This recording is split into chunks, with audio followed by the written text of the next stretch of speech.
આજે અમે આવી ગયા છે સાલેર કિલ્લા ઉપર, જે મહારાષ્ટ્રનો સૌથી ઊંચો કિલ્લો પહાડ છે અને જેને યુનેસ્કો દ્વારા વર્લ્ડ હેરિટેજની માન્યતા પણ પ્રાપ્ત થયેલી છે. તમે દૂરથી જોશો તો આવો નજારો જોવા મળશે. વાદળો પણ આનાથી નીચે છે અને બાઇક પાર્ક કરી ત્યાં જ આપણા વિડીયો ચાહક મિત્ર સહજભાઈ મળી ગયા અને ફાઇનલી ટ્રેકિંગ ચાલુ કરી નાખ્યું. આ ભાઈ પણ આપણી સાથે છે. મને લાગતું હતું કે મારી પાછળ છે આ પહાડ છે, પણ આનાથી પણ 2 ગણો ઊંચો પહાડ વાદળમાં છુપાઈને બેઠો હતો. પછી આગળ જતા કંઈક આવા રસ્તા જોવા મળ્યા. પછી ઝાડી જંગલ આવી અને ઉબડ ખાબડ રસ્તા. અહીંયા ચડવા માટે પ્રોપર રસ્તાઓ નથી, એટલે કે તમારે ખૂબ જ સ્ટ્રગલ કરીને ચડવાનું રહેશે. વેટ લોસ કર્યાનું આ પરિણામ છે મિત્રો. બાકી તો 10 પગથિયા ચડીને અહીંયા બેહવા પડતું મારે.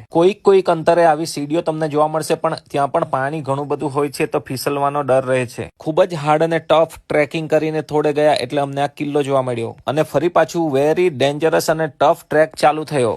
આ ચઢાઈ તો માત્ર ટ્રેલર છે, આનાથી પણ વેરી ટફ અને હાર્ડ ટ્રેક હજુ આગળ આવશે. મિત્રો, ફિટનેસનું મહત્વ ત્યારે જ સમજાય જ્યારે તમે પહાડોમાં આવી જગ્યાએ ટ્રેકિંગ કરો.